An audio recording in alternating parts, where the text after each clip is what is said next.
Hello dear students, welcome again. एक नए course के साथ शुरू हूँ RAC का, जो रेफ्रिजरेंट्स है। रेफ्रिजरेंट्स काफ़ी इंपॉर्टेंट है। बिना रेफ्रिजरेंट का रेफ्रिजरेशन साइकिल नहीं चल सकता। तो रेफ्रिजरेंट पे भी क्वेश्चन आते हैं इंजीनियरिंग सर्विस एग्जाम में, तो ऑब्जेक्टिव क्वेश्चन काफ़ी आते हैं। गेट के एग्जाम में थोड़ा कम आता है क्वेश्चन, पर ठीक आ सकता है, सिलेबस में तो है ही। तो देखते हैं, स्टार्ट करते हैं रेफ्रिजरेंट। सबसे पहले टाइप ऑफ रेफ्रिजरेंट। रेफ्रिजरेंट के कौन कौन से टाइप हैं? तो दो प्रकार के रेफ्रिजरेंट में हम लोग कैटेगराइज करते हैं उसको। एक है प्राइमरी रेफ्रिजरेंट और दूसरा है सेकेंडरी रेफ्रिजरेंट। प्राइमरी रेफ्रिजरेंट कौन सा है? Primary refrigerant are the working fluid which undergoes cyclic process and produce lower temperature. There is latent heat of transformation for the refrigerant. तो ये प्राइमरी रेफ्रिजरेंट होता है जो direct undergo the cyclic process में जाता है। तो यही है डायरेक्ट, पूरा याद रखने की कोई जरूरत नहीं, तो डेफिनेशन है वो आपके एग्जाम में लिखने के काम आएगा। सेकेंडरी रेफ्रिजरेंट क्या है? Are the working fluid which are first cooled by the primary refrigerant and then use the cooling at the desired place. तो सेकेंडरी रेफ्रिजरेंट खुद तो कूल नहीं करता, उसको क्या होता है, वो first cooled by primary refrigerant के द्वारा उसको कूल किया जाता है और फिर वो जो होता है वो डिजायर्ड प्लेस को कूल करने के काम आता है। तो देखिए, प्राइमरी रेफ्रिजरेंट के कुछ एग्जांपल्स भी लिखे हैं और सेकेंडरी रेफ्रिजरेंट के कुछ एग्जांपल लिखे हैं। सेकेंडरी H2O ब्राइन वगैरह है, और ये प्राइमरी रेफ्रिजरेंट का तो नाम अपने सीना ही है, R11, R12, R22, R134 etc। इसका क्या है ये नाम? आपने नाम तो सुन ही रखा होगा, पर ये क्या है, ये R11 क्या है, ये आप नहीं जानते होंगे, तो उसे भी हम जानेंगे यहाँ पे नेक्स्ट स्लाइड में। देखिए हम लोग ये नाम कैसे लिखते हैं, R11 वगैरह कैसे लिखते हैं। तो देखिए, फर्स्ट केस है when refrigerant is saturated hydrocarbon. यदि वो सैचुरेटेड हाइड्रोकार्बन है तो हम उसका नोमेनक्लेचर कैसे करेंगे। ये भी इंजीनियरिंग सर्विसेज एग्जाम में आता है, ऑब्जेक्टिव क्वेश्चंस। तो देखिए, अगर कोई इस फॉर्मेट का है, ये तो आप पढ़ ही रखे होंगे केमिस्ट्री में, अपने 11-12 में पढ़ा होगा, CmHn FP और ClQ। Cl क्लोरीन है, ये फ्लोरीन है, हाइड्रोजन है और कार्बन, ये कोई कंपाउंड है, ये केमिकल कंपोजिशन है उसका। तो इसका नाम यदि हमें लिखना है तो कैसे लिखेंगे? सबसे पहले R लगाएंगे, डैश देंगे, उसके बाद M जितना कार्बन उसको M-1 करेंगे, जितना N है, N जितना हाइड्रोजन उसको में प्लस करेंगे, और जितना फ्लोरीन है उसको हम P अंत में लिख लेंगे। ऑब्वियसली ये फॉर्मूला तो वैलिड होगा ही, क्योंकि जानते हैं CnH2n+2, हम लोग उसी की बात कर रहे हैं, हाइड्रोकार्बन की बात कर रहे हैं, तो यहाँ पे भी उस फॉर्मूले को फॉलो करेगा। तो N+P+Q जितने भी हैं, N+P+Q वो क्या होगा, 2n+2, जो 2m+2 के बराबर होगा। CnH2n+2 आप लोगों का फॉर्मूला याद है, तो 2n+2 जो था वही यहाँ पे m हो गया, C m है तो 2m+2 है, और ये सबके सबमिशन के बराबर आएगा। तो ये दो फॉर्मूला आपको ध्यान में रखना चाहिए कि आपको निकालना पड़ जाए तो निकाल सको आप। तो देखिए, जैसे कि ये है R011, तो इसमें क्या है भाई, R0 है, 0 का मतलब क्या हो गया कि M-1 0 है, यानी कि M = 1 है, यानी कार्बन का कितना है, 1 है। कार्बन हम लोगों ने 1 कर लिया, उसके बाद 1 लिखा हुआ, यानी कि N+1 क्या है, 1 है, तो N+1 = 1 कर दिया, यानी कि N = 0 है, यानी कि एक भी हाइड्रोजन इसमें नहीं है। बाकी P कितना है भाई, P है 1, तो यानी कि 1 फ्लोरीन है। अब बाकी क्या बचा, क्लोरीन ही बचा, तो बाकी जितना भी घटा है वो क्लोरीन आना चाहिए। बाकी कितना घटा वो कैसे निकलेगा, इस फॉर्मूला से निकलेगा। N+P+Q = क्या होगा, 2m+2। तो यहाँ पे हम लोग N का वैल्यू रख देंगे, P का वैल्यू रख देंगे, Q का वैल्यू रख देंगे, Q को निकालना ही है, M का वैल्यू रख देंगे, और यहाँ पे Q निकल के आएगा 3। तो इसका मतलब फॉर्मूला क्या आ गया, एक C तो है, हाइड्रोजन तो है नहीं है, और फ्लोरीन है 1 निकल के आया था, फ्लोरीन का वैल्यू P = 1 निकल के आएगा, बाकी Q जितना बच गया वो Q रहेगा 3, तो CFCl3 आपका फॉर्मूला बन गया। तो ये यहाँ कहने का मतलब है कि R11 का मतलब होता है CFCl3। इसी प्रकार R12 अगर ऐसा लिखा रहे तो क्या मतलब हुआ इसका, देखो 011 का अलग मतलब होता है, और 0 ना लगाना है तो अलग मतलब होता है। जब देखो फर्स्ट टर्म इसमें 0 हो गया था, इसमें फर्स्ट टर्म क्या हो गया, 1 हो गया है। फर्स्ट टर्म 1 होने का मतलब क्या है, M-1 = 0 हो गया, तो M = कितना आ गया, 1 आ गया। इस प्रकार से N+1 कितना हो गया, आप N+1 सॉरी M- देखिए यहाँ पे 2-3 टर्म आना चाहिए, M-1 N+1 पी रहना चाहिए, 3 टर्म रहना चाहिए, 3 टर्म नहीं है 2 टर्म है, यानी कि एक टर्म शुरू वाला क्या है 0 हो गया है, तो उसका मतलब m-1 0 होना चाहिए, क्योंकि 3 टर्म रहना चाहिए हमारा फॉर्मूला के अनुसार। तो 3 टर्म नहीं है, यहाँ पे 2 ही टर्म है, यानी कि एक टर्म उसने आगे का 0 रख रखा है, तो m-1 यहाँ पे ऐसे लिखे या ऐसे लिखे, 0 आगे लगाए या ना लगा, हमें 0 तो लेना ही है, क्योंकि हमें 3 टर्म में फॉर्मूला जो हमारा है नोमेनक्लेचर का वो 3 टर्म्स में है, तो 0 हमारा शुरू में हम उसका 0 लगाएंगे, और m-1 इक्वल टू 0 होगा, n+1 क्या होगा 1 होगा, और क्या होगा p कितना होगा, p तो डायरेक्ट 2 ही होगा, तो यहाँ से m, n और p निकल के आ जाएगा, बाकी जो बचा हुआ है वो q होगा, q निकल के आ जाएगा, और इस तरह से हम फॉर्मूला लिख लेंगे। जैसे R12 बहुत सारे एग्जांपल्स दे रखे हैं, तो आप खुद से कीजिए एग्जांपल, जैसे कि R22 भी है, यहाँ पे भी n-1 की m-1 क्या है 0 है, तो वो वहाँ से m निकल के आएगा 1, n+1 क्या है 2 है, तो यहाँ से निकल के आएगा n इक्वल टू 1, और p इक्वल टू 2 तो है ही है, तो p इक्वल टू 2 निकल के आया, तो फॉर्मूला निकल के आएगा। अब आप ये जो मैंने इक्वेशन बताया इसमें आप सबका वैल्यू पुट कर दीजिए, निकल के आ जाएगा C1H1F2 आएगा, F2 और Cl जो बच गया Cl वो Cl इसमें आ जाएगा, क्योंकि बाकी जो होना चाहिए कितना होना चाहिए 2m+2 होना चाहिए, तो जो घट गया वो C रहेगा। तो इस प्रकार से हम लोग देखें निकाला भी है यहाँ पे मैंने। इसी प्रकार R134 में m-1 क्या होगा 1 हो जाएगा, यहाँ से m का वैल्यू निकाल के आओ, n के इस प्रकार से हम लोगों को निकालना है, तो आप लोग कर लीजिएगा, प्रैक्टिस कीजिए, कुछ एक का सारे को करने का कोई मतलब नहीं है। चलिए और भी चीज़ें हम लोग देख लेते हैं। यहाँ पे देखिए मैंने नोट लिखा है कि R134 is known as eco friendly refrigerant. क्यों इसे इको फ्रेंडली रेफ्रिजरेंट कहते हैं? Because of absence of chlorine element. देखिए यहाँ पे इसमें कोई क्लोरीन नहीं है। क्लोरीन जानते हैं कि रेफ्रिजरेंट जितने भी होते हैं क्लोरोफ्लोरोकार्बन, तो क्लोरीन जहाँ भी आ जाता है वो क्या करता है ओजोन लेयर को नुकसान पहुँचाता है। तो ओजोन लेयर को नुकसान पहुंचाने वाला इको फ्रेंडली नहीं हो सकता है, क्योंकि वो हमारा इकोसिस्टम को प्रभावित कर रहा है। तो इको फ्रेंडली रेफ्रिजरेंट इसको कहते हैं 134 को, क्योंकि इसमें कोई भी क्लोरीन एटम नहीं है। तो ये अच्छी बात है। इसके बारे में पूरा डिटेल में मैंने लिखा भी है, क्योंकि आजकल इन्वायरमेंट बहुत इंपॉर्टेंट हो गया है। कोई भी एग्जाम में अगर इन्वायरमेंट से रिलेटेड क्वेश्चन आ सकता है तो जरूर आएगा, क्योंकि अभी हमारा स्वच्छता अभियान चल रहा है। हमारा इको फ्रेंडली से रिलेटेड सारी चीज़ें आते हैं, क्वेश्चन आता है। आप किसी भी इंडस्ट्री में जाते हैं आपको पता होना चाहिए भाई कि कोई भी आप चीज़ बना रहे हैं तो उससे इन्वायरमेंट को नुकसान नहीं पहुंचना चाहिए, वरना क्लियरेंस ही गवर्नमेंट से नहीं मिल पाएगा आपको उस चीज़ को बनाने का। तो देखिए क्या नुकसान है, क्लोरीन क्या कर रहा है। The chlorine element which is present in the commonly used refrigerant attack the ozone layer which is located in stratosphere. The ozone layer filtered out the harmful ultraviolet radiation emitted by sun, and this chlorine element deplete the thickness of ozone layer. Therefore, prefer those refrigerant which are having lower value of ozone depletion potential. तो समझ गए आप लोग, तो जानते ही थे आप लोग ओजोन लेयर कहाँ होता है, स्ट्रेटोस्फीयर में होता है, और क्या करता है हार्मफुल अल्ट्रावायलेट रे को, सन से आने वाला रेडिएशन को रोकता है।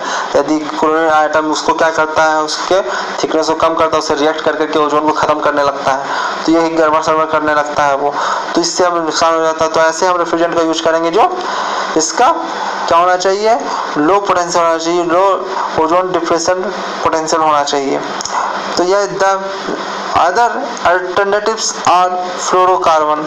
तो हम लोग क्लोरोफ्लोरोकार्बन की जगह पे हम लोग अब क्या कर रहे हैं, फ्लोरोकार्बन यूज करने की कोशिश कर रहे हैं। क्लोरीन को हम लोग हटाते जा रहे हैं। पहले क्या होता था अब हम लोग जितना भी है क्लोरीन की जगह पे क्या यूज कर लेते हैं, हाइड्रोजन वगैरह का आइटम यूज कर रहे हैं, हाइड्रोफ्लोरोकार्बन यूज कर, क्लोरोफ्लोरोकार्बन को हम लोग एलिमिनेट करते जा रहे हैं, क्योंकि जो नुकसान हुआ है ओजोन का, आपने ओजोन होल का नाम सुना ही होगा कि ओजोन होल देखा गया जिससे नुकसान हो रहा है, तो उसको डर से अब हम लोग हटाते एलिमिनेट करते जा रहे हैं उस चीज़ों को। नेक्स्ट चलते हैं, ये आपसे पूछा जाएगा। फिर हमारे पास एक आ गया, इसको भी देख लेते हैं क्या है ये। एक और से केस है, case 2, if refrigerant is unsaturated hydrocarbon. अगर अनसैचुरेटेड हाइड्रोकार्बन है तो क्या होगा। तो अनसैचुरेटेड है तो हम इसको इस टर्म में देंगे, सबसे पहले उसका एक तो उसके आगे लगा रहेगा एक्स्ट्रा एक, अब 4 टर्म रहेगा उसमें, और एक्स्ट्रा 1 लगा रहेगा। अब 1 लगा दिया हम लोगों ने तो 0 स्टार्ट में आने का समस्या ही खत्म। तो m-1 n+1 p रहेगा।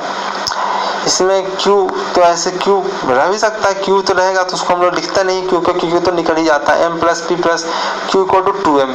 तो जानते हैं CnH2n वाला फॉर्मूला तो जानते ही हैं कि अनसैचुरेटेड हाइड्रोकार्बन्स का फॉर्मूला में ऐसे देते हैं। तो ये पूरा समीशन क्या होगा वो 2m का बराबर हो जाएगा। फॉर्मूला ये दोनों आपको ध्यान में रखना तो आप निकाल सकते हैं। जैसे ये है C2H4, इसको यदि हमें फॉर्मूला लिखना है तो क्या करेंगे, सबसे पहले देख किया कि कार्बन 2 है तो हाइड्रोजन 4 है, यानी 2n फॉर्मूला है, CnH2n फॉर्मूला पे आ रहा है, यानी कि अनसैचुरेटेड हाइड्रोकार्बन। तो सबसे पहले R के साथ 1 तो एक एक्स्ट्रा लग ही जाएगा, हम लोगों ने उसे लगा लिया। उसके बाद C हमको कितना दिखा 2 दिखा, तो m = कितना होगा, m-1 होता है, तो हमारा m कितना निकल के आएगा, उससे एक कम। यहाँ पे देखिए 2 ही लिख दिया गया है, 2 नहीं होगा, यहाँ पे 1 होगा। m का वैल्यू तो 1 निकल के आएगा, जितना c का वैल्यू है, cm है तो m-1, हाँ m का वैल्यू तो 2 ही है, बट यहाँ पे हम लोग कितना लिखेंगे, 2 का 1 लिखेंगे, m-1 लिखना है। यहाँ पे क्या है, m = 2 है, n = 4 है और f = 0 है। तो r की जब 1 तो लिख दिया, कार्बन यहाँ पे कार्बन लिखाता है वो m-1 लिखाता है, m2 है तो यहाँ पे 2-1 लिखाया है तो 1 आया है। हाइड्रोजन कितना है, 4 है तो 4+1 लिखना है तो हम 5 लिख दिया। फ्लोरीन हमारा कुछ भी नहीं है तो उसको हम लोगों ने 0 लिख दिया। तो इस प्रकार से हम फॉर्मूला को लिखते हैं। देखिए केस 3 में the refrigerant is inorganic compound. अगर इनऑर्गेनिक कंपाउंड है, उसमें कार्बन कंपाउंड नहीं रहे तो हम लोग क्या करते हैं, R लिखते हैं और 700 से शुरू अगर हो गया तो समझ लो इसमें इनऑर्गेनिक कंपाउंड है। देखो सारा 7 से शुरू हो रहा है, इनऑर्गेनिक कंपाउंड, इसमें कार्बन नहीं है। तो 7+ हम लोग क्या करते हैं, मोलिकुलर वेट लिख देते हैं और काम चल जाता है। जैसे NH3 रहे तो NH3 को हम लोग लिखते हैं R717। तो 17 क्या है, अमोनिया का क्या है, मोलिकुलर वेट है। आप मोलिकुलर वेट निकालो 17 आता है। इसी प्रकार SO2 में 7 तो हम लोग पहले लिख लिया, उसके बाद 64 लिख दिया जो उसका मोलिकुलर वेट है। CO2 के जानते ही 44 होता है मोलिकुलर वेट, तो उसके आगे भी हम लोगों ने 7 लगा लिया क्योंकि वो भी इनऑर्गेनिक कंपाउंड है। इसमें इसको हम लोग इनऑर्गेनिक ही करते हैं, इनऑर्गेनिक में ही पढ़ते हैं CO2 को। इसमें कार्बन उस कार्बन की तरह हम कार्बन को नहीं लेते हैं, कार्बनिक कंपाउंड हाइड्रोकार्बन की बात किया जा रहा है। वहाँ पे हाइड्रोजन और कार्बन को हम लोग क्या कहते हैं, ऑर्गेनिक कंपाउंड लेकर चलते हैं। CO2 को हम लोग ऑर्गेनिक कंपाउंड, यहाँ पे हम लोग इनऑर्गेनिक कंपाउंड में इसका नोमेनक्लेचर करेंगे। H2O में जानते हैं 18 होता है इसका मॉलिक्यूलर वेट और 7 इसके आगे लगा लेते हैं। तो इस प्रकार से हम लोगों ने देखा टाइप ऑफ रेफ्रिजरेंट के बारे में, नोमेनक्लेचर कैसे करते हैं रेफ्रिजरेंट का, ताकि आपको R11 R12 लिखा रहे तो आपको परेशानी ना हो, इसलिए मैंने पहले ही उसको कर लिया है, देख लिया है। तो इस लेसन में इतना ही। अगर आपने अभी तक मुझे फॉलो नहीं किया तो आपसे आग्रह है कि मुझे फॉलो जरूर करें और अधिक से अधिक मुझे शेयर करें, दोस्तों को बताएं जिसको ज़रूरतमंद लोग हैं, जिसको इसकी ज़रूरत है, जिसके पास नहीं पहुंच पा रहा है, जो कोचिंग नहीं कर पा रहे हैं, उनको भाई उसे ऐसे लोगों को यदि आप जानते हैं तो उनको ये वीडियो बताएं, उनको फ़ायदा होना चाहिए। आप भी देखें, अपने दोस्तों के साथ देखें, क्वेश्चंस मिलजुल कर करें और एक दूसरे से डिस्कस करें। जो क्वेश्चंस नहीं होता मुझे कमेंट में लिखें। इसके अलावा आपसे आग्रह है कि मुझे रिकमेंड करें, रेटिंग दें, रिव्यू दें, शेयर करें, फॉलो करें। ओके, धन्यवाद। इतना तो कर ले पहले आप। ओके, धन्यवाद। आगे हम लोग रेफ्रिजरेंट के आगे चीज़ें देखेंगे। अगले लेसन में हम लोग देखेंगे कि सिलेक्शन ऑफ रेफ्रिजरेंट किस बेसिस पे हम सिलेक्शन करते हैं, उस रेफ्रिजरेंट की प्रॉपर्टी वगैरह अगले लेसन में देखेंगे। Okay, thank you very much.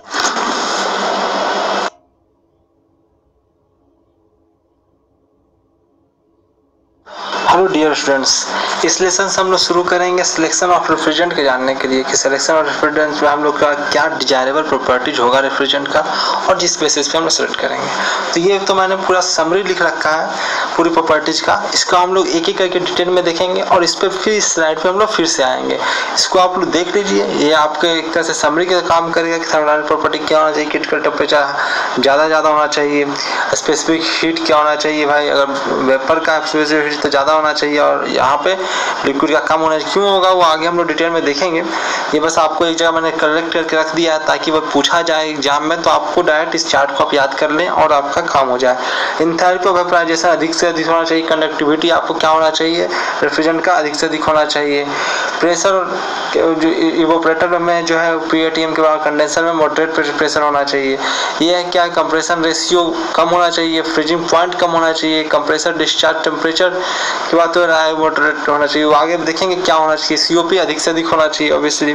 Chemical property में क्या, टॉक्सिसिटी नहीं होनी चाहिए, फ्लेमेबिलिटी नहीं होनी चाहिए, एक्शन तो ये सब सारी प्रॉपर्टी है तो खुद बता ही सकते हो आप टॉक्सिसिटी होगा कि नहीं होना है, नहीं होना चाहिए भाई, ऑब्वियसली लीकेज वगैरह कर जाएगा, प्रॉब्लम क्रिएट कर देगा। फ्लेमेबिलिटी नहीं होनी चाहिए, जरूर गया आगे लग गया दिक्कत है। एक्शन भी थोड़ा नहीं होना चाहिए भाई, अगर वाल्व वगैरह के साथ वो एक्शन करने लगा तो भाई उसमें आप डालते रहिए lubricant. Action with material of यह कंस्ट्रक्शन जो उसको बनाया गया है जिससे उस मटेरियल के साथ वो रिएक्शन ना कर ले। फिजिकल प्रॉपर्टीज में भाई कॉस्ट कम से कम होना चाहिए, विस्कोसिटी कम से कम होना चाहिए और लीक होने पर उसको डिटेक्ट किया जा सके। तो ये तो भाई एक समरी है, आगे हम लोग चलते हैं इसको फिर से इस पे आएंगे और एक एक को डिटेल में हम लोग देखते हैं। सबसे पहले हम थर्मोडायनामिक्स प्रॉपर्टीज को देखते हैं। थर्मोडायनामिक प्रॉपर्टीज में हम लोग क्रिटिकल टेम्परेचर मैंने शॉर्टकट में पहले ही बता रखा है कि हाई होना चाहिए। अब क्यों क्रिटिकल टेम्परेचर हाई होना चाहिए, पूरा एक्सप्लेनेशन दे रखा है मैंने। The critical temperature of the refrigerant should be as high as possible at least above the condensing temperature. Condensing temperature से कम हाई होना चाहिए क्रिटिकल टेम्परेचर, वरना क्या हो जाएगा, कंडेंस करने पर वो क्रिटिकल टेम्परेचर में चला जाएगा और फिर वहाँ पे हम लोगों को क्या होगा, दिक्कत आने लगेगी। The critical temperature of CO2 and ethylene are almost undesirable for the Indian summer ambient condition। तो यहाँ पे हम लोग इस्तेमाल नहीं कर पाते हैं CO2 और एथिलीन वगैरह को, ये दिक्कत आती है। क्रिटिकल टेम्परेचर कम रहा तो क्या हो जाए, कंडेंसर में ही क्या होता है कि हाई टेम्परेचर पर तो कंडेंसर ही होता है, इवेपोरेटर तो लोअर टेम्परेचर होता है। अगर उसका क्रिटिकल टेम्परेचर कम रह गया तो ऐसे टेम्परेचर पर कंडेंसर में ही पहुंच जाएगा और यदि कंडेंसर में क्रिटिकल टेम्परेचर पर मटेरियल रेफ्रिजरेंट पहुंच गया तो वो डायरेक्ट क्या हो जाएगा, फ्लश हो जाएगा वेपर में, वो लिक्विड से सीधे वेपर में कन्वर्ट हो जाएगा। तो हम लोग जानते हैं लैटेंट हीट तो सबसे ज़्यादा होता है, हमको उसी को तो इस्तेमाल करना है, तो ये सब हम लोग नहीं करेंगे। यहाँ पे मैंने कुछ लिस्ट दे रखा है किसका, क्रिटिकल टेम्परेचर का। H2O क्रिटिकल टेम्परेचर क्या होता है तो आपको याद ही होगा, बाकी सबका भी याद करने की जरूरत नहीं, फिर भी मेरा तो सेफ हैंड रखने के लिए मैंने दे दिया ताकि कभी एग्जाम में पूछ ले तो ये ना कहो कि सर ने बताया नहीं, तो मैंने दे दिया है वहाँ पर। स्पेसिफिक हीट पे चलते हैं हम लोग। स्पेसिफिक हीट क्या है, तो मैंने बताया कि भाई CP वेपर का CP तो ज़्यादा होना चाहिए और CP लिक्विड का कम से कम होना चाहिए। इससे कैसा क्यों, देखिए मैंने इसको टिक भी कर रखा है, क्योंकि भाई वेपर कहाँ इस्तेमाल होता है, लिक्विड कहाँ इस्तेमाल होता है वो देखो और उसके बाद आपको खुद पता चल जाएगा, नहीं तो आप ये देखिए मैंने लिखा है the specific heat of vapour should be high in order to limit the degree of superheat, whereas as the specific heat of liquid should be low in order to limit the degree of irreversibility, that is lower value of DS। तो ये दो reason है कि क्यों CV ज़्यादा होना चाहिए, CV अब वेपर का ज़्यादा होना चाहिए और क्यों CV लिक्विड का कम होना चाहिए। वेपर का ज़्यादा होगा तो क्या होगा, इसमें डिग्री ऑफ सुपरहीट में हमारा को कंट्रोल करने में, लिमिट करने में हमें काम आएगा। स्पेसिफिक हीट अगर लिक्विड का लो हुआ तो हमें क्या दिक्कत आएगी, भाई irreversibility, limit of degree of irreversibility में हमें प्रॉब्लम आने वाली है।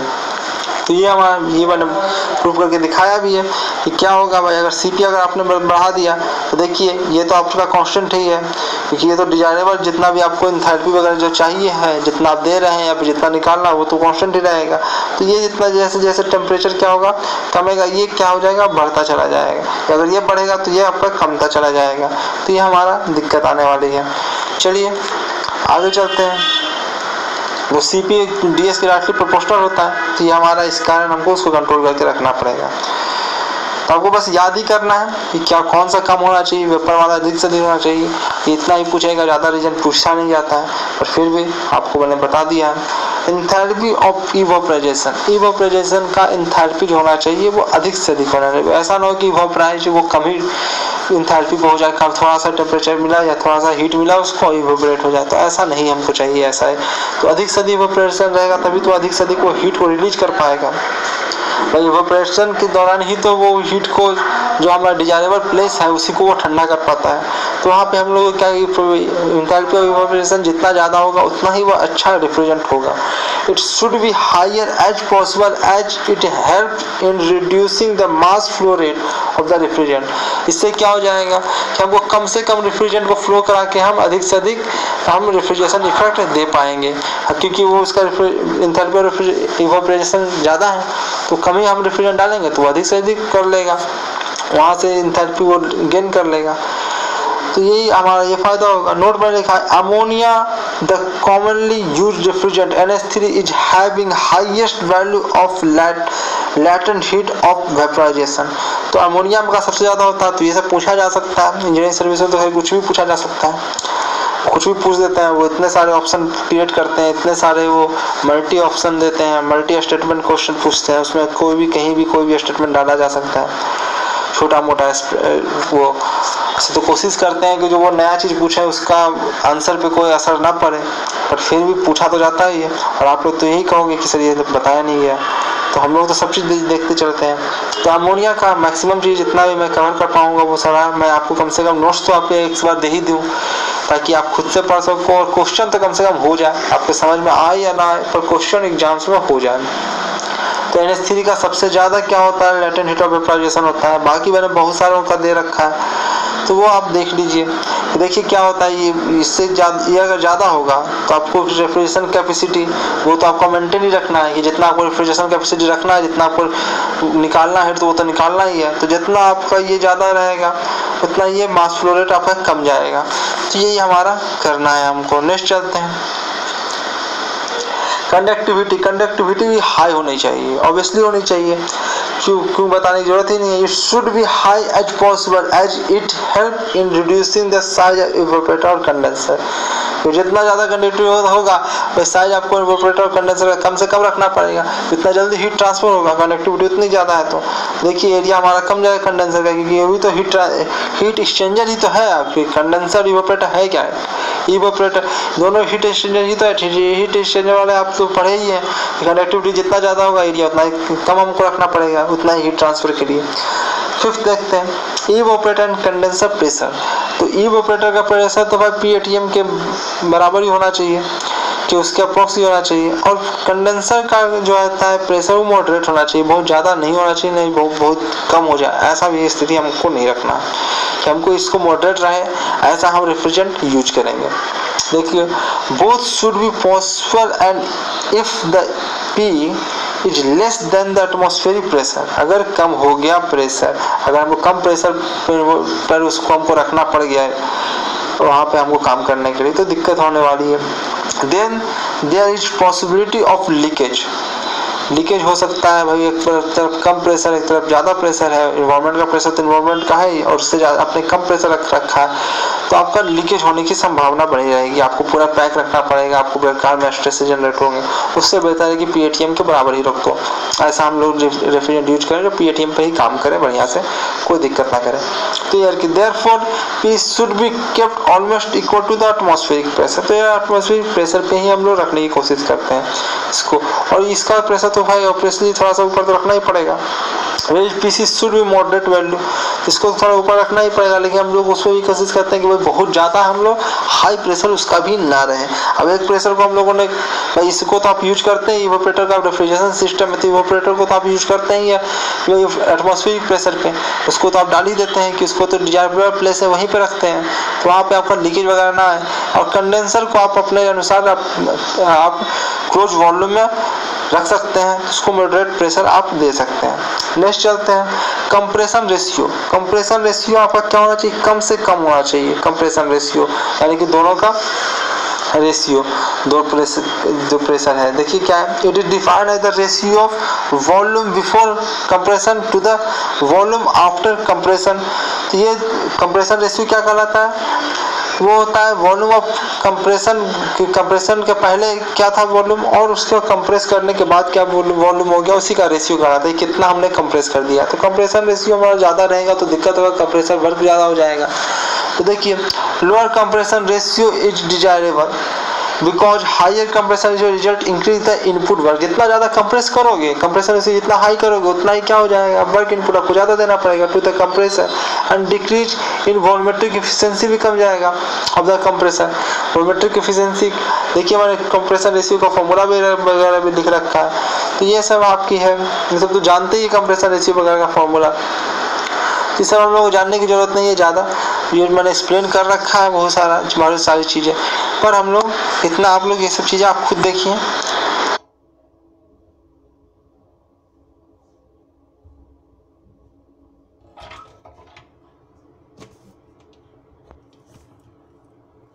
जो इम्पोर्टेंट चीज़ें उसी पर हम लोग फोकस करेंगे, ज़्यादा चीज़ों को हम लोग नहीं देखेंगे, समय बर्बाद नहीं करेंगे। तो फ्रीजिंग पॉइंट क्या होना चाहिए, कम से कम होना चाहिए। It should be as low as possible. Freeze कर जाएगा कंडेंसर या जहाँ पे प्रेशर कम है या टेम्परेचर कम है, वो कंडेंसर कहाँ इवोपरेटर में होता है, अगर वहाँ फ्रीज कर जाएगा तो क्या दिक्कत आने वाली है, जाम नहीं हो जाएगा वो। तो it should be low as possible. Freezing point जितना मिनिमम रहेगा उतनी अच्छी, उतना मिनिमम टेम्परेचर मेंटेन कर पाएंगे अपने डिजायरेबल प्लेस का। तो note the freezing point of water is 0 degree Celsius and below 0 degree Celsius it is converted into solid state, hence it's flow is not possible. तो यही कारण भी है कि हम लोग रेफ्रिजरेंट के रूप में H2 का उपयोग हम नहीं करते हैं। रेफ्रिजरेंट के क्या हमको तो 0 डिग्री से भी कम टेम्परेचर मेंटेन करना अगर जहाँ रहा तो हाँ, तो हम भाई इसका यूज नहीं कर पाएंगे क्योंकि तो पहले ही खुद ही जमने लगेगा। तो बाकियों का मैं लिख रखा है मैंने, देखो सबका माइनस में टेम्परेचर होता है फ्रीजिंग टेम्परेचर। NH3 का देखो -77, R134 का देखो, सबका मैंने लिख रखा है, तो वो तो आप देख लीजिए। इसके बाद देखिए कंप्रेसर डिस्चार्ज टेम्परेचर। कंप्रेसर जिस टेम्परेचर पर डिस्चार्ज कर रहा है वो क्या होना चाहिए, अधिक से अधिक होना चाहिए। क्यों, NH3 compressor are water cooled compressor because of its higher compression discharge temperature. वेज ये सब का क्या होता है, एयर कूल्ड होता है, ये सब ये वाटर कूल्ड नहीं होता, ये सब एयर कूल्ड होता है। तो हायर टेम्परेचर रहेगा तो आप क्या कर सकते हो, वाटर से उसे कूल कर सकते हो। जबकि अगर ये सब है इसका हायर कंप्रेसर टेम्परेचर नहीं है तो उसे हम एयर से कूल करते हैं, इस सब को हम लोग एयर से कूल कर सकते हैं। तो ये है हमारा कंप्रेसर डिस्चार्ज टेम्परेचर। जो ऐसा भी नहीं कि बहुत ज़्यादा मतलब ज़्यादा रखने की कोई आवश्यकता है, पर अगर ज़्यादा रहे तो क्या करें, डिजायरेबल नहीं है भाई, ज़्यादा रहेगा तो भाई हम लोग क्या करते हैं वाटर से कूल करना पड़ता है, और ये रहेगा तो एयर से कूल कर सकता है। COP क्या होना चाहिए, COP तो ऑब्वियसली भाई ऐसा ही रेफ्रिजरेंट यूज करेंगे जिसका COP अधिक से अधिक हो। It represent the running cost of equipment.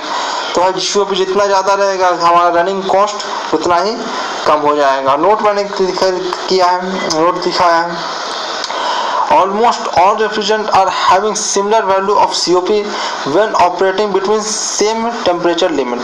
लगभग तो सबका COP सेम ही रहता है जब अगर वो सेम टेम्परेचर लिमिट पर ऑपरेट कर रहा होता है। तो मैक्सिमम कम से कम तो मैक्सिमम तो वही रहेगा, मैक्सिमम पॉसिबल, क्योंकि वो कार्नोट वाला रहेगा मैक्सिमम पॉसिबल। पर फिर भी ऐसा भी आपको प्रैक्टिकली भी देखा जाता है तो वो भी क्या करता है, लगभग सेम ही रहता है। Even through latent heat of evaporization for ammonia having higher value, but it does not help in always to improve its COP because of its higher work input to the compressor। तो generally ammonia का higher होता है, ammonia के साथ अगर use करोगे तो higher आपको COP देगा, पर ऐसा जरूरी नहीं है, उसके साथ कंप्रेशन वर्क भी थोड़ा बढ़ जाता है। तो देखिए मैंने लिखा भी है कि कंप्रेसर बढ़ेगा तो ये सब काम होने वाला है। अमोनिया का मैंने दिखाया है कि R का दिखाया है, या फिर और भी चीज़ें मैंने दिखाया कि COP किसका ज़्यादा किसका कम हो सकता है। यहाँ पे देखिए मैंने एक और चीज़ नोट कराई है, आप दो तरह के कंप्रेसर हमने नोट कराया है, रेसिप्रोकेटिंग कंप्रेसर और रोटरी कंप्रेसर या सेंट्रीफ्यूगल कंप्रेसर। तो उसमें क्या क्या होता है, प्रेशर देखिए, प्रेशर आप जानते हैं, सब पढ़ाई होगा पावर प्लांट में, फिर से हम लोग पढ़ेंगे कि रेसिप्रोकेटिंग कंप्रेसर में प्रेशर बहुत हाई होता है, वॉल्यूम फ्लो रेट बहुत ही कम होता है, और इसमें हम यूज करते सकते हैं अमोनिया और CO2 को यूज करते हैं। जनरली रेसिप्रोकेटिंग कंप्रेसर जनरली आपको डोमेस्टिक जो रहता है रेफ्रिजरेटर उसमें यही लगा रहता है, तो आवाज करता रहता है। ये रोटरी कंप्रेसर या सेंट्रीफ्यूगल कंप्रेसर प्लेन वगैरह में लगा रहता है, तो यहाँ पे प्रेशर हमारा कम हम यूज करते हैं, कम प्रेशर जनरेट होगा यहाँ पे, वॉल्यूम फ्लो रेट काफ़ी हाई होगा। और ये आपका एग्जांपल्स है R11 और R113 जो यहाँ पे यूज होते हैं, सेंट्रीफ्यूगल कंप्रेसर में यूज होते हैं। ओके, इस लेसन में इतना है। Thank you very much.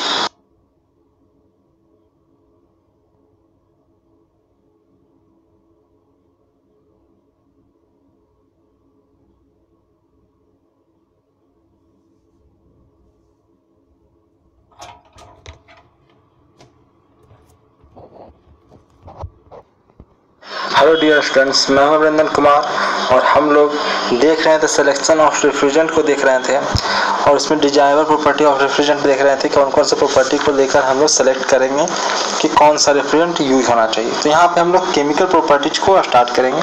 Chemical properties क्या क्या होने चाहिए, तो केमिकल प्रॉपर्टीज तो देखिए, टॉक्सिसिटी। टॉक्सिसिटी क्या होना चाहिए, should be non toxic in nature. Toxic तो होना नहीं चाहिए भाई, टॉक्सिक होगा तो कैसे काम चलेगा, लीकेज वगैरह हो गया तब तो हमारा जो भी खाना रेफ्रिजरेटर में रखा हुआ है सब वो विषैला हो जाएगा।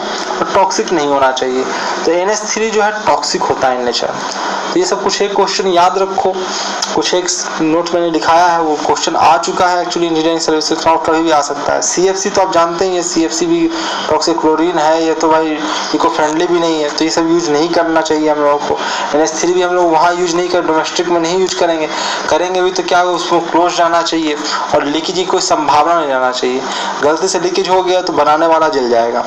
तो flammability, it should B non flammable, वो ज्वलनशील नहीं होना चाहिए, नॉन फ्लेमेबल होना चाहिए। NH3 के साथ दो परेशानी है, ये टॉक्सिक तो है ही, फ्लेमेबल भी है, ये जलता भी है, तो ये दो परेशानी है उसके साथ। एक्शन विथ ऑयल, तो क्या होगा, फुल्ली या तो वो फुल्ली मिसरेबल होना चाहिए या फिर अनमिसरेबल होना चाहिए, या तो वो ऑयल के साथ बिल्कुल ना मिले या फिर पूरी तरह से मिल जाए। अगर थोड़ा मिलेगा तो क्या परेशानी होने वाला है। There are some refrigerants which are fully miscible with oil, जैसे कि ये है R11, R12, ये फुल्ली मिसरेबल है किसी ऑयल के साथ। And some refrigerant which are fully immiscible, जो बिल्कुल नहीं मिलता है, जैसे कि NH3 है, CO2 है, ये क्या ऑयल के साथ मिक्स बिल्कुल नहीं होगा। Does not create any problem, तो ये सब कोई प्रॉब्लम क्रिएट नहीं करता। But the refrigerant like R12 create problems. R22 क्या होता है, क्रिएट प्रॉब्लम्स क्रिएट करता है। क्या प्रॉब्लम क्रिएट करता है, मोस्ट चॉकिंग प्रॉब्लम, जो चॉकिंग प्रॉब्लम जितने भी प्रॉब्लम है, और ऑकर विथ R1222, इसके साथ जो भी है चॉकिंग प्रॉब्लम क्रिएट होता है। Therefore synthetic oil is used in place of mineral oil. तो यहाँ पे हम लोग क्या करते हैं, सिंथेटिक ऑयल का यूज करना पड़ता है हम लोगों को। जो हम लोग मिनरल ऑयल जो हमारा है वो हम यूज नहीं कर पाते हैं, यहाँ पे हमें सिंथेटिक ऑयल का यूज करना पड़ता है, खुद से बनाकर ऑयल को हमको यहाँ पे यूज करना पड़ता है। और देखिए नोट, देखिए मैंने वही चीज़, देखिए थ्योरी लिखाने में कुछ नहीं है, बड़ा बड़ा सा थ्योरी लिखाया जा सकता है, बहुत सारी चीज़ें लिखाई जा सकती है, बहुत सारे रीजन कारण दिया जा सकता है, आपके बुक में होगा भी। पर मैंने उसी चीज़ों को लिखा है जो डायरेक्ट एग्जाम में उठ कर आया है, मैं वही पॉइंटों को कलेक्ट करके लिखा गया है जो एग्जाम में डायरेक्टली उठ कर आता है। आप कुछ मत कीजिए, इंजीनियरिंग सर्विसेज का क्वेश्चन प्रीवियस ईयर का निकालिए, आप देखिए कि अगर इससे क्वेश्चन आया होगा तो इसमें सारे चीज़ों इतने ही दूर में मेंशन होगा। तो मैंने वो चीज़ों को नोट कराने की कोशिश की है। अननेसेसरी हम अपना नॉलेज क्यों बढ़ाएं, वो बढ़ा ही चुके हैं सेमेस्टर एग्जाम में, 4 साल से तो यही कर रहे हैं। अब हम लोगों को एग्जाम निकालना है तो उतना ही पढ़ें, उतना कम से कम पढ़ें जितना है। बाकी तो आपके बुक्स में दिया हुआ है, बाकी नॉलेज आपको जानना है तो गूगल कर लीजिए, बाकी जानना है तो आप अपने बुक्स के पास जाइए, रेफरेंस बुक मैं पहले ही दे चुका हूँ, तो वहाँ पर आप चले जाइए। नोट मैंने क्या है, oil separator install between compressor and condenser. बस नॉलेज में है, आप यहाँ पे तो थ्योरी है, बस क्वेश्चन आता है, याद कीजिए। वाल सेपरेटर कहाँ पे इंस्टॉल होता है, कंप्रेसर और कंडेंसर के बीच में होता है। Oil separator is not required to install if refrigerant oil are immiscible at condenser temperature and pressure. तो कंडेंसर टेम्परेचर और प्रेशर पे यदि मिसेबल नहीं है तो नीचे भी नहीं मिलेगा।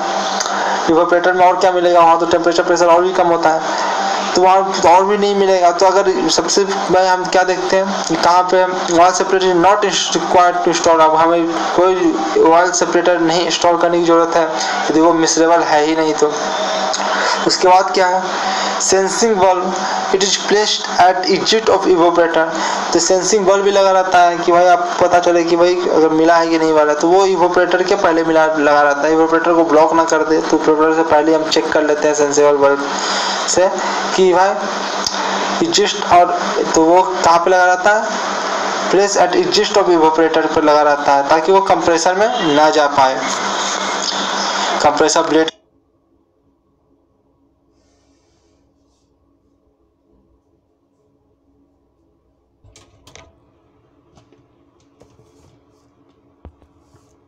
कंप्रेसर में ना जा पाए।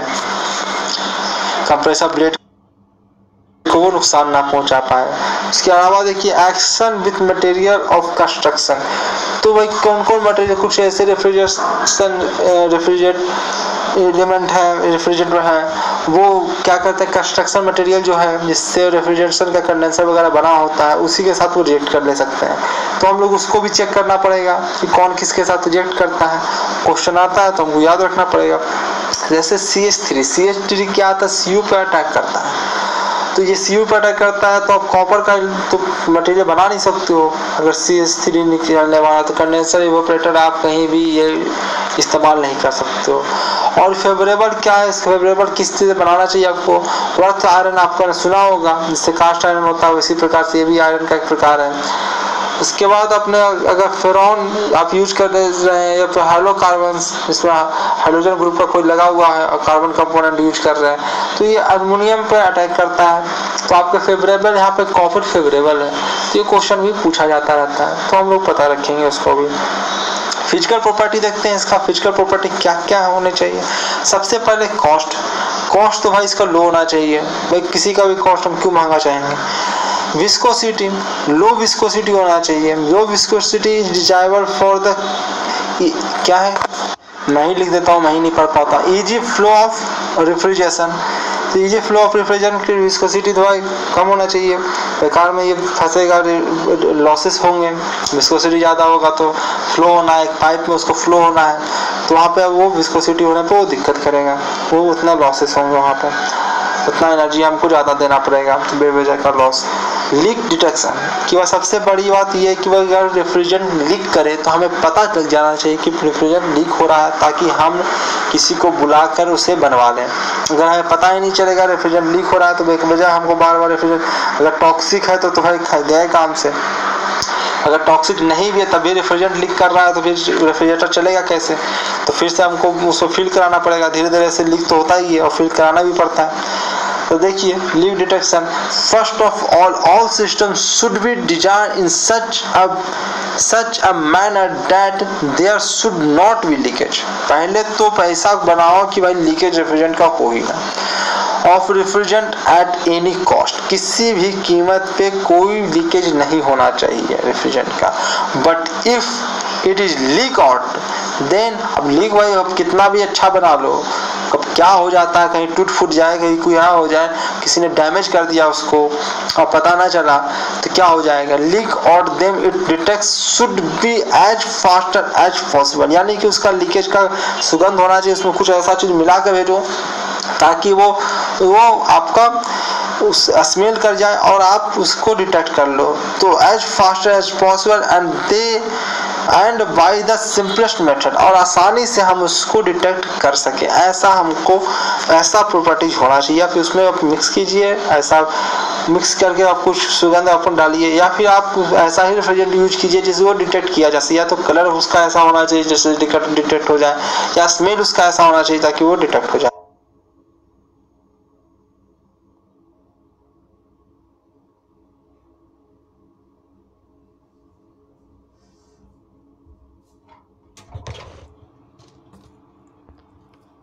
या स्मेल उसका ऐसा होना चाहिए ताकि वो डिटेक्ट हो जाए।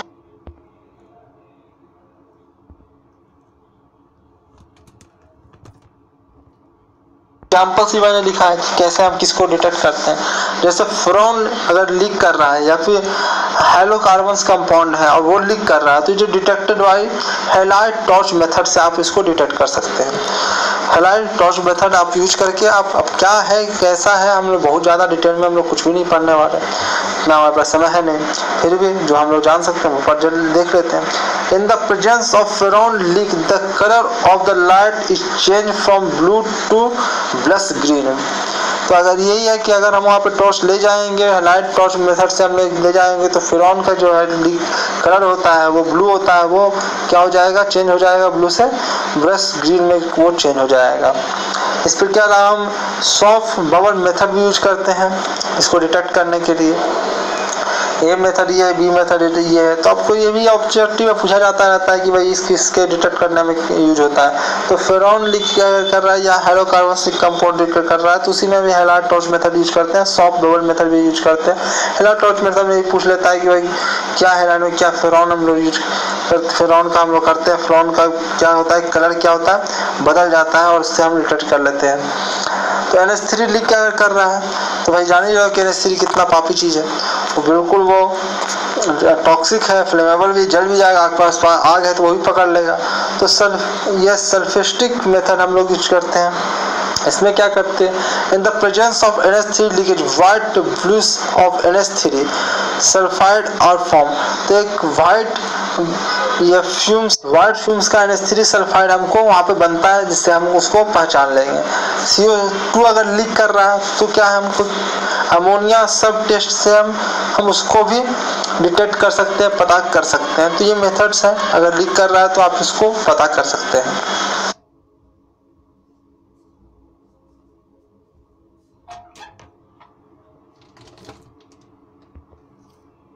आप इसको पता कर सकते हैं।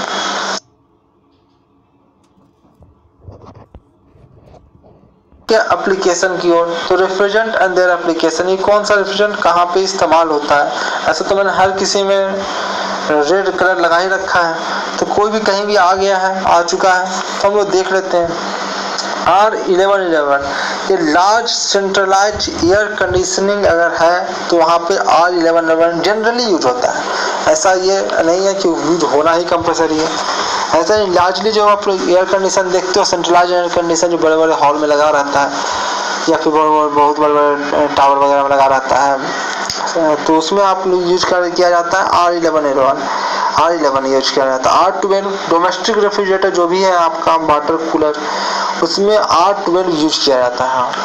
R22 ये विंडोज AC जो है उसमें आपको R12 यूज किया जाता है, सॉरी R22 यूज किया जाता है।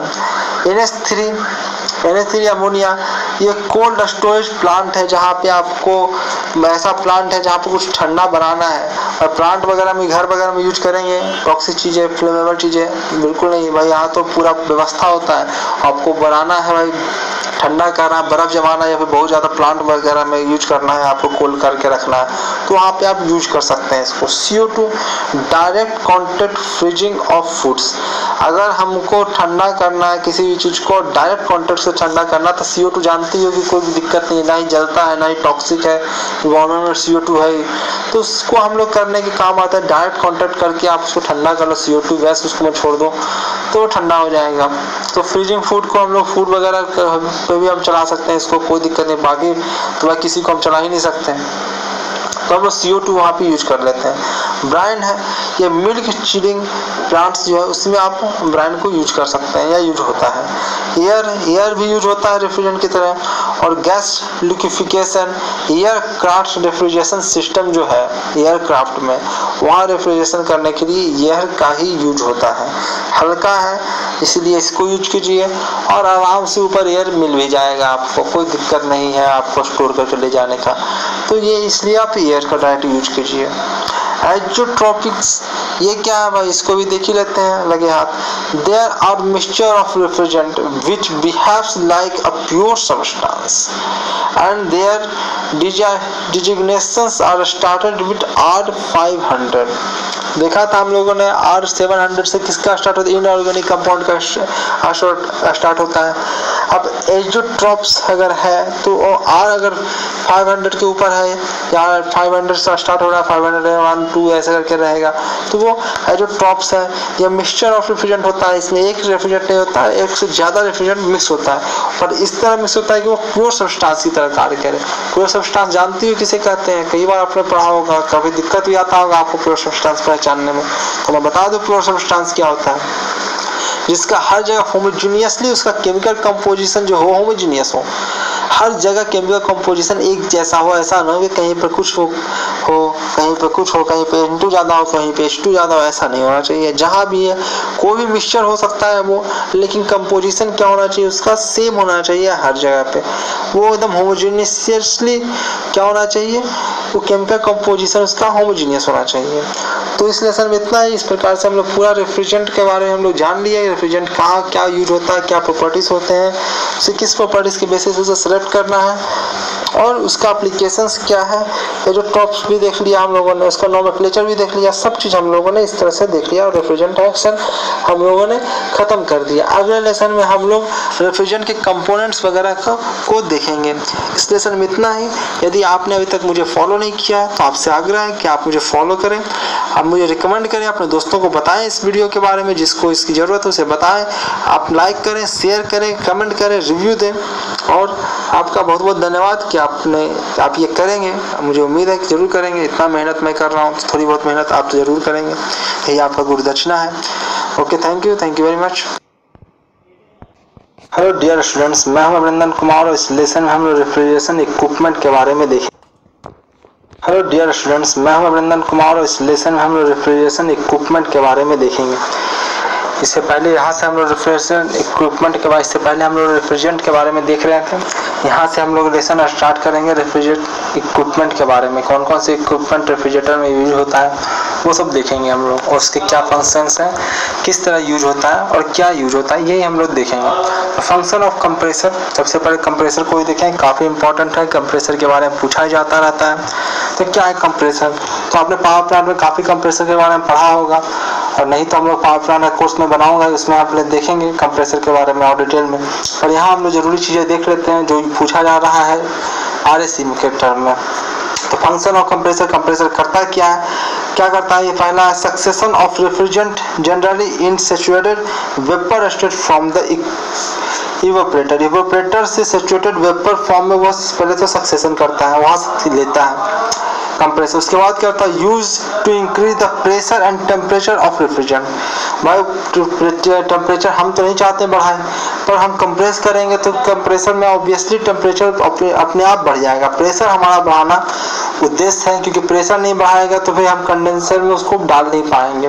तो कंडेंसर का प्रेशर हाई होता है और इवेपोरेटर का प्रेशर लेस होता है। तो यहाँ से वहाँ तक पहुँचाने में प्रेशर सेम प्रेशर रहेगा, तभी हम उसको वहाँ पर पहुँचा पाएंगे। नहीं तो अगर अलग प्रेशर रहेगा, अगर हमने कंडेंसर का प्रेशर अलग है, वहाँ पे हमने फ्लूइड को डाल दिया तो काफ़ी एनर्जी लॉसेस होंगे, काफ़ी विस्फोट करेगा, बूम बम करेगा। तो वो हम लोग नहीं चाहिए, एनर्जी लॉसेस नहीं चाहते हैं, इसलिए हम लोग को उसको हम पहुँचाते हैं हम उसके प्रेशर पे।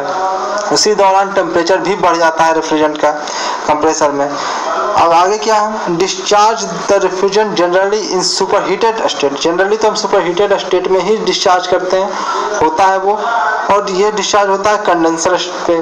कंडेंसर को हम दे देते हैं वहाँ से। तो जितना काम करता है, सबसे पहले क्या करता है वो? इवेपोरेटर से सबसे पहले वो रेफ्रिजरेंट को लेता है, उसके बाद उसका प्रेशर और टेम्परेचर बढ़ा देता है, और बढ़ा देने के बाद क्या करता है वो? कंडेंसर को वो दे देता है। कंडेंसर को जनरली देता है तो उस वक्त क्या होता है? वेपर सुपर क्या होता है वो? सुपर हीटेड स्टेट में होता है। तो ये इसका फंक्शन है। अब इसका परफॉर्मेंस कर्व देखते हैं हम लोग, परफॉर्मेंस पैरामीटर के बारे में देखते हैं। सबसे पहला तो हमारा है effect of evaporator pressure. Evaporator pressure का प्रेशर का क्या इफेक्ट है? तो volumetric efficiency versus evaporator pressure पर हम लोग देखने जा रहे हैं कर्व वगैरह कि इवेपोरेटर प्रेशर को हम लोग किस तरह चेंज करेंगे, तो वॉल्यूमेट्रिक एफिशिएंसी पे क्या चेंजेस आने वाले हैं, तो ये हम लोग देखने वाले हैं। तो जैसे जैसे इवेपोरेटर, देखिए ज़्यादा यहाँ पे डिटेल में हम लोग जाएंगे नहीं, क्योंकि बहुत ज़्यादा पूछा नहीं जाता है कहीं भी। गेट वगैरह में तो एकदम बिल्कुल जीरो है, कभी कभार गलती से आ जाए, सिलेबस में तो है ही। इंजीनियरिंग सर्विसेज में भी कभी कभार कहीं कहीं पूछा जाता है, तो आपको हल्का सा इसको ख्याल में रखना है कि कहाँ पे क्या होता है। तो हम लोग ज़्यादा पूछा नहीं जाता, इसलिए ज़्यादा हम लोग डिटेल करेंगे नहीं, बस ग्राफ वगैरह एक बार देख के हम लोग निकल जाएंगे, ताकि कभी आ जाए तो आपको उसको ध्यान में रहे, ऐसा ना कि उसे अननोन करके आप छोड़ दो। तो वॉल्यूमेट्रिक एफिशिएंसी जैसे जैसे इवेपोरेटर प्रेशर बढ़ेगा, वॉल्यूमेट्रिक एफिशिएंसी बढ़ता जाएगा। शुरू में तो भाई जीरो भी इवेपोरेटर प्रेशर रहेगा, तभी वॉल्यूमेट्रिक एफिशिएंसी कुछ ना कुछ तो रहेगा ही रहेगा। तो देखिए इवेपोरेटर प्रेशर जैसे जैसे बढ़ता है तो क्या होगा?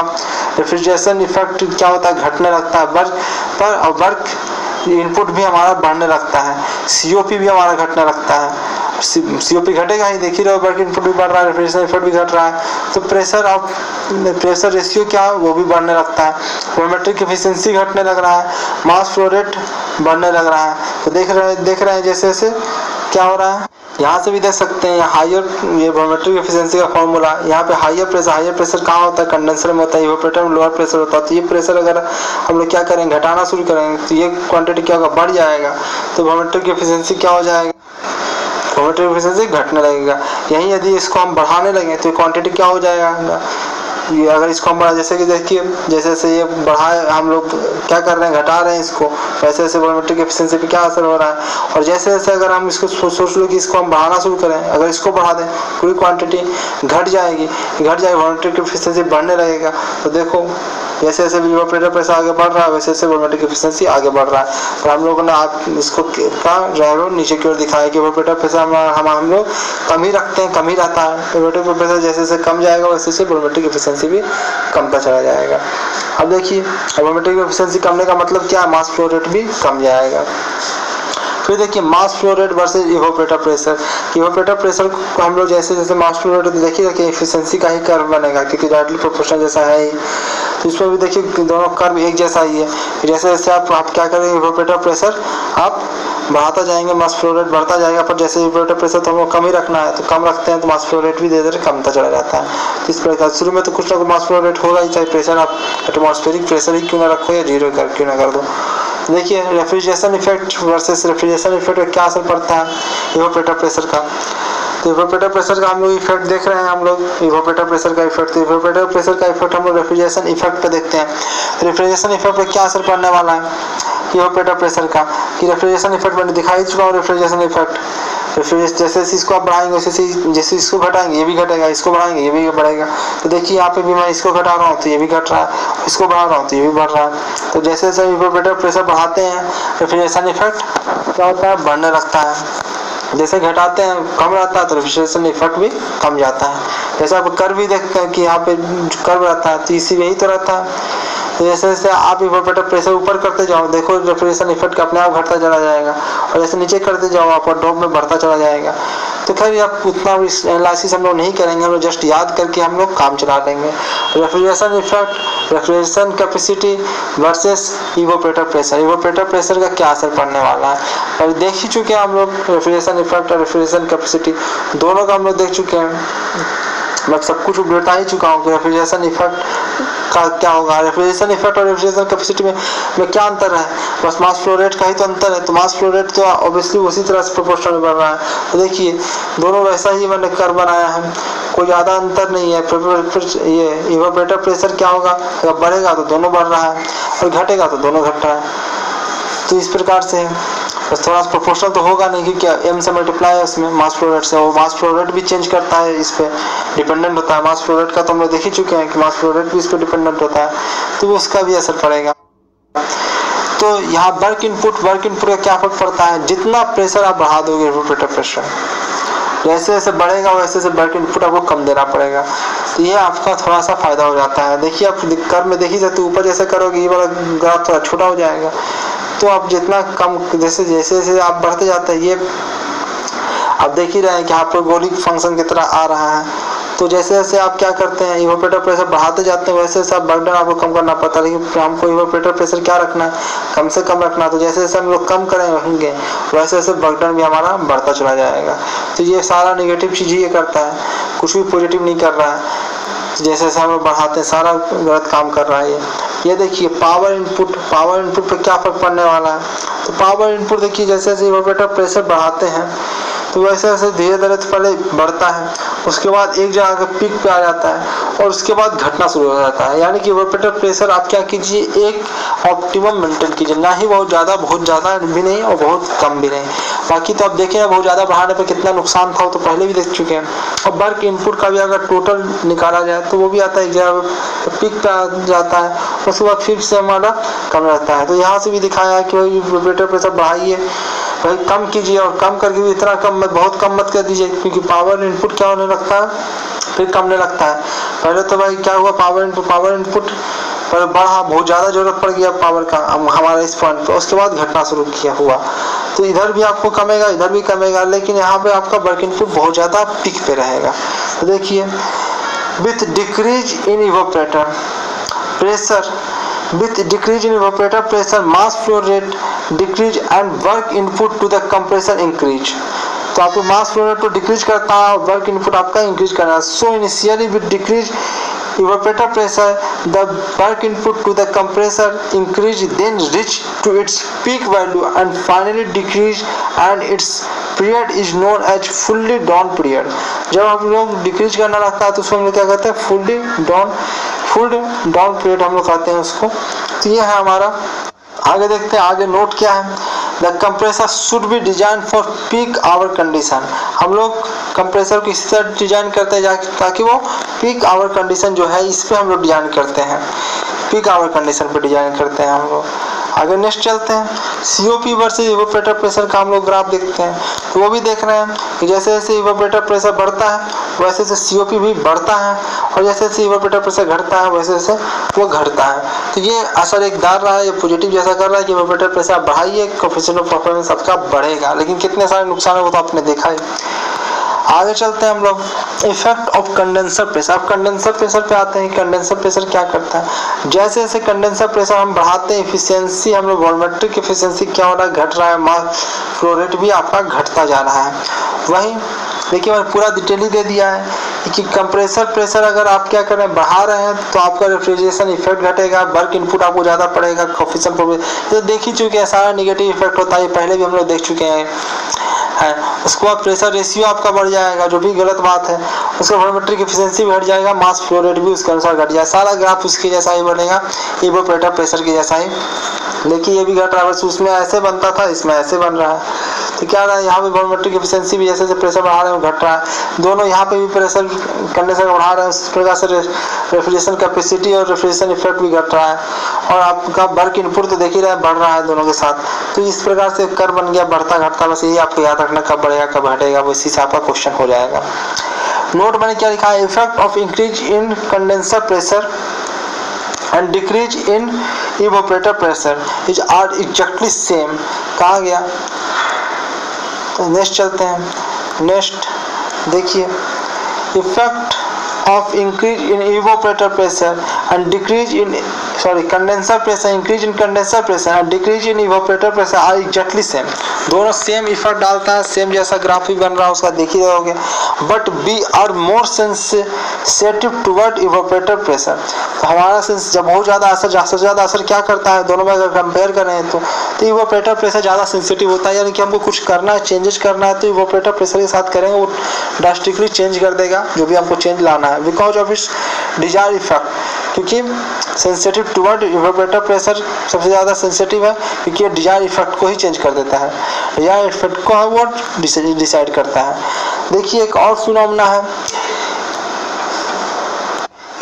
हुआ है पर्गनिंग।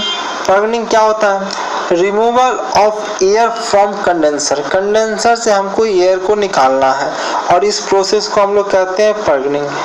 तो ये सब प्रोसेस तो आप याद ही रखिए, कभी भी कुछ भी पूछ दे सकता है वो नाम, ऐसे ही हर जगह इतने सारे स्टेटमेंट वो इंजीनियरिंग सर्विस एग्जाम में पूछा जाता है कि वो कहीं भी कुछ भी डाल दे सकता है। तो पर्गनिंग कहा जाता है। तो पर्गनिंग क्यों करते हैं, क्योंकि air is non condensable gas है और it has poor heat transfer coefficient भी इसका बहुत ही पुअर होता है। Therefore it will offer more thermal resistance, ये काफ़ी थर्मल रेसिस्टेंस प्रोवाइड करेगा, उसको बहुत दिक्कत करेगा कंडेंसिंग में। कंडेंसर में कंडेंस करना होता है हम लोगों को, वहाँ में बहुत दिक्कत करेगा, इसलिए हमको एयर को वहाँ से हटाना पड़ता है। Reduce the performance of VCRS, तो VCRS का परफॉर्मेंस को ही खराब कर देगा। तो हम लोग क्या करेंगे, थर्मल रेसिस्टेंस का देख ही रहे हैं कि आपको क्या कितना आप देख ही सकते हैं, इस फॉर्मूला से भी आप देख सकते हैं। तो ये हमारा करने वाला है, इसलिए हम लोगों को एयर निकालना पड़ेगा यहाँ से कंडेंसर में, कि कोई एयर चला ना जाए, एयर का बबल्स वगैरह अगर है तो उसको हम हटा लें, नहीं तो वो क्या करने वाला है, थर्मल रेसिस्टेंस बढ़ा देगा। अगर थर्मल रेसिस्टेंस को कम करना पड़ेगा तो हम लोगों को यहाँ पे हमारा एरिया वगैरह उसका बढ़ाना पड़ जाएगा, कि हमारा दिक्कत होने वाला है, हम लोगों को बेकार में कंडेंसर का साइज वगैरह बढ़ जाने वाला है। तो हम लोग क्या करेंगे, पहले ही उसको हटा लेंगे। इसी प्रोसेस को पर्गनिंग कहा जाता है, कंडेंसर से एयर को निकालना क्यों उसका हम बता चुके हैं। ओके, इस लेसन में इतना ही। बहुत बहुत धन्यवाद आपका। यदि आपने अभी तक मुझे फॉलो नहीं किया तो आपसे अनुरोध है कि आप सबसे पहले मुझे फॉलो करें, ताकि मैं आगे कोई लेसन्स बनाऊँ तो आप तक उसका नोटिफिकेशन मिल जाए। इसके अलावा आप मुझे शेयर कीजिए, रिकमेंड कीजिए, कमेंट कीजिए, रिव्यू दीजिए। Okay, thank you very much.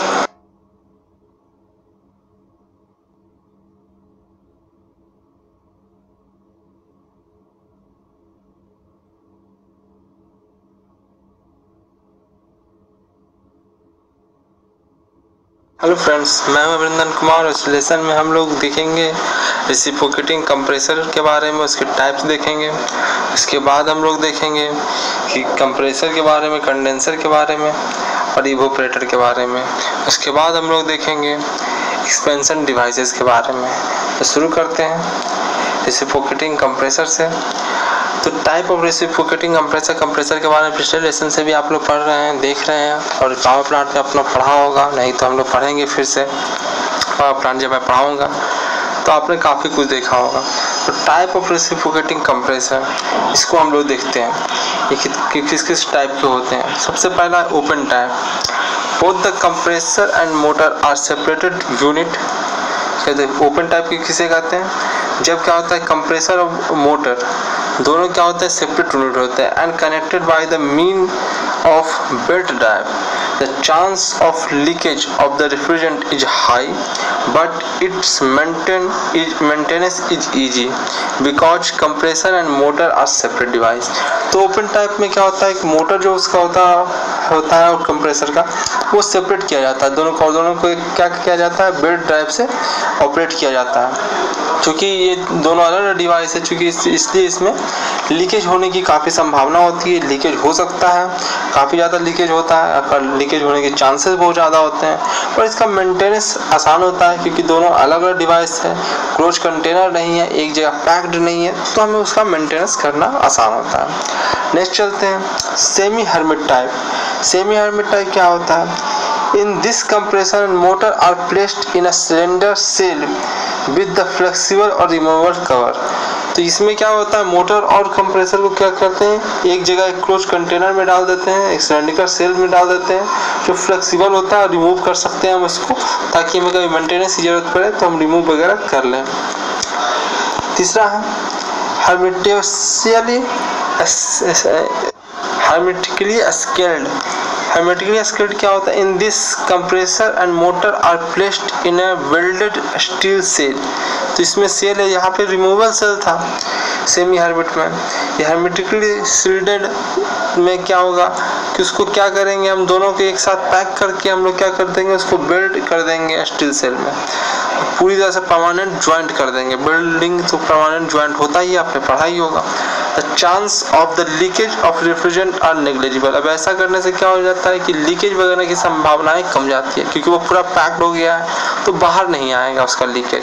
But its maintenance very complex. अब मेंटेनेंस करना अगर कुछ खराब हो गया क्योंकि वो बेल्टेड है तो उसमें काफ़ी दिक्कत आने वाली है। तो ये सबसे बड़ा डिसएडवांटेज है इसका।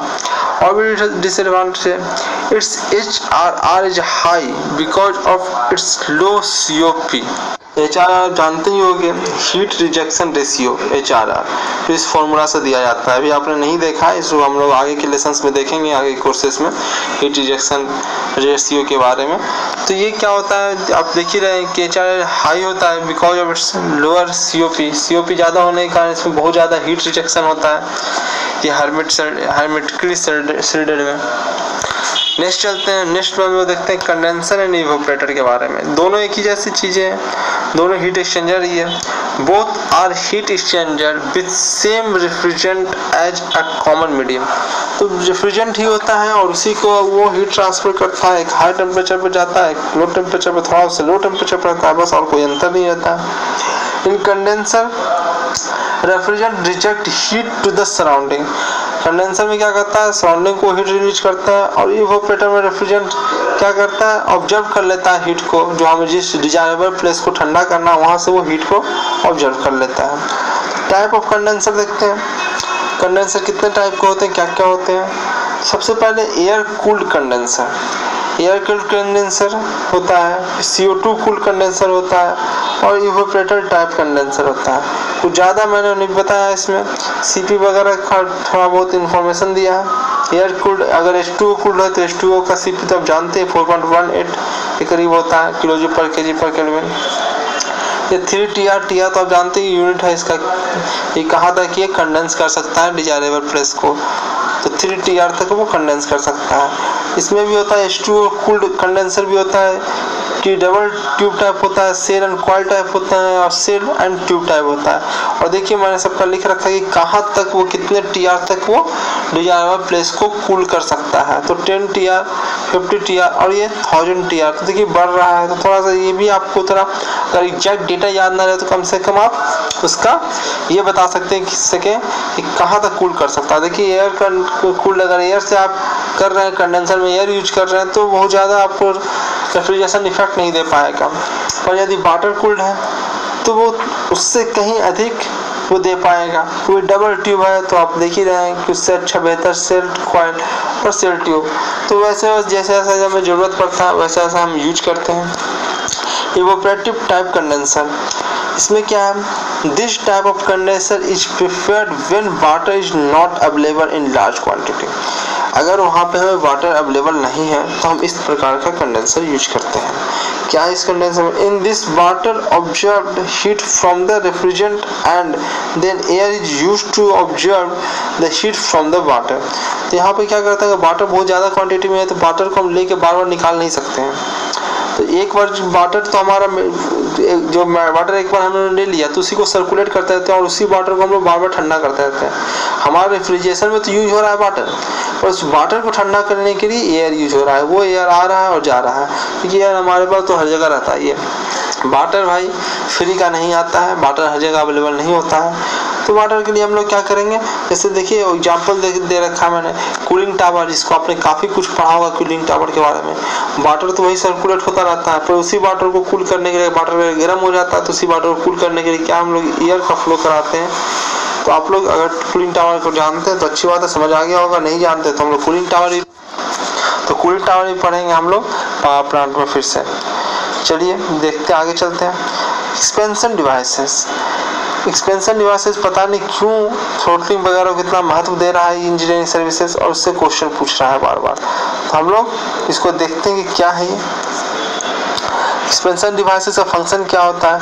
Reduce the pressure from condenser, condenser का प्रेशर हाई होता है और उसको वो कंडेंसर से प्रेशर को कम करना होता है। ऊपर जानते हो ऊपर कंडेंसर होता है, नीचे इवोपरेटर होता है, दोनों अलग अलग प्रेशर पे होता है। तो यहाँ से जब प्रेशर को यहाँ तक नहीं पहुँचाएगा एक्सपैंड करके, तब कैसे हम यूज करते हैं, साइक्लिक डिवाइस कैसे बनाएंगे हम। तो साइक्लिक डिवाइस का प्रोसेस पूरा करने के लिए एक्सपेंशन डिवाइसेस का यूज होता है। तो ये क्या करता है, reduce the pressure from condenser to evaporator and EG also supply the flow of refrigerant to the evaporator as per desirable capacity। एक और काम करता है क्या ये, तो प्रेशर को तो वो घटाता ही है, कंडेंसर से प्रेशर घटा के वो इवेपोरेटर के प्रेशर पर पहुंचाता है। उसके बाद क्या करता है, it also supply the flow of refrigerant, ये फ्लो ऑफ रेफ्रिजरेंट को सप्लाई करता है टू द इवेपोरेटर, इवेपोरेटर को वो रेफ्रिजरेंट पहुंचाता है as per the desirable capacity, जितना आपको ठंडा करना उतना वो पहुंचा देता है। Type of expansion devices, expansion devices किस टाइप के होते हैं, कौन कौन टाइप के होते हैं। सबसे पहला है कि कॉन्टैक्ट एरिया वाला होता है, जैसे कैपिलरी ट्यूब एग्जाम्पल है कॉन्टैक्ट एरिया टाइप का। देखिए और इसमें detail, it is a narrow tube of contact cross section constant cross section area. तो एक प्रकार की एक्सपेंशन डिवाइसेस क्या होता है, एक बहुत ही कम क्रॉस सेक्शन का बहुत ही नैरो ट्यूब होता है, जो कांस्टेंट क्रॉस सेक्शन एरिया का एक नैरो ट्यूब होता है। It is used for a small capacity application, सबसे पहले इसका। और दूसरा क्या होता है, इसका बहुत ही हम स्मॉल कैपेसिटी एप्लीकेशन में यूज कर सकते हैं। एग्जाम्पल्स कहाँ पर ये यूज होता है, तो डोमेस्टिक रेफ्रिजरेटर, जहाँ पे स्मॉल हमको रेफ्रिजरेटर होता है, वाटर कूलर वो भी आपके घर में लगा होता है, विंडो जैसी ये छोटी छोटी जो हमारा यूज जहाँ पे हम लोग करते हैं वहाँ पे कॉन्टैक्ट एरिया टाइप हम लोग एक्सपेंशन डिवाइसेस यूज करते हैं, जो काफ़ी छोटे या स्मॉल यूजेज में काम आता है। और देखिए the pressure drop is capillary tube is directly proportional to the length of capillary tube and inversely proportional to the diameter of tube। तो ये तो जानते हो कैपिलरी ट्यूब तो आपने आगे पहले भी पढ़ रखा होगा, क्या ये किसमें एफएम में फ्लूइड मैकेनिक्स में आपने कैपिलरी ट्यूब के बारे में पढ़ रखा होगा कि इसमें कैसे क्या होता है। इसमें ज़्यादा हम लोग नहीं चलेंगे। तो इसमें क्या होता है, प्रेशर ड्रॉप जो होता है, थोड़ा सा आप जान लीजिए कि प्रेशर ड्रॉप जो होता है ट्यूब में वो डायरेक्टली प्रोपोर्शनल होता है, जितना ज़्यादा लेंथ उसका होगा उतना ज़्यादा वो प्रेशर ड्रॉप करेगा। और इन्वर्सली प्रोपोर्शनल होगा, जितना उसका डायमीटर होगा उतना ही कम वो प्रेशर ड्रॉप कर पाएगा, तो उसके इन्वर्सली प्रोपोर्शनल होता है। The pressure drop is capillary tube is achieved through frictional resistance and acceleration of fluid in the tube. तो उसके ऊपर भी डिपेंड करता है। The pressure drop of capillary tube is achieved through frictional resistance जो होता है उसके थ्रू हम क्या करते हैं, अचीव कर पाते हैं प्रेशर ड्रॉप को, फ्रिक्शनल रेसिस्टेंस और acceleration of fluid in the tube. Next चलते हैं, दूसरा है constant volume type expansion devices. Constant volume type expansion devices कौन है, क्या है?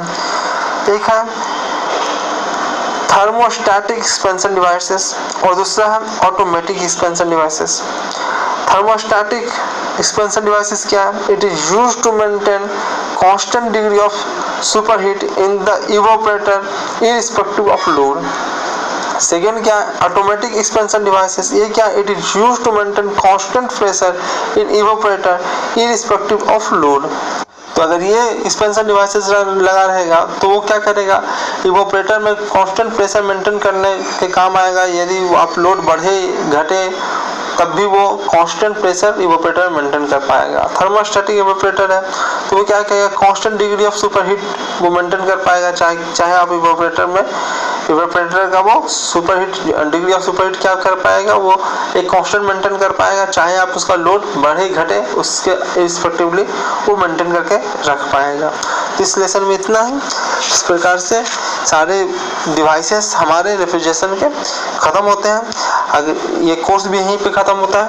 आगे कोर्स में हम लोग आगे के साइकिल्स देखेंगे, वेपर ऑब्जर्वेशन साइकिल देखेंगे, बेल कॉल्मन साइकिल देखेंगे, रिवर्स बेल कॉल्मन साइकिल देखेंगे और भी बहुत सारी चीज़ें देखेंगे। तो इस कोर्स में इतना ही। यदि आपने अभी तक मुझे फॉलो नहीं किया है तो आपसे अनुरोध है कि आप मुझे फॉलो करें, अधिक से अधिक शेयर करें, कमेंट करें, रेटिंग दें और आप अपने दोस्तों के साथ मिल बैठ के पढ़ें, उन्हें भी बताएं, जो ज़रूरतमंद है उनको बताएं इसके बारे में। इस लेसन में इतना ही। बहुत बहुत धन्यवाद आपका। Thank you very much.